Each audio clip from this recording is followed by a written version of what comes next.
Hello guys, তো দেখো আজকে মা তোমাদের একটা মিনি ব্লগ দিচ্ছে।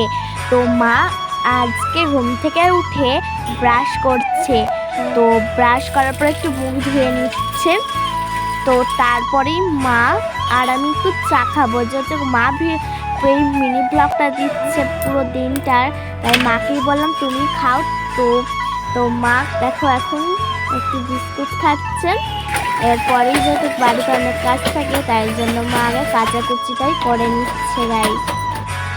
তো কাঁচা কুচি দেখছো হয়েই গেছে। তো তারপরে মা এগুলো সব শুকোতে দিতে চলে গেল ওখানে। তো এইখানে এবার মা এই জামা কাপড়গুলো শুকোতে দেবে।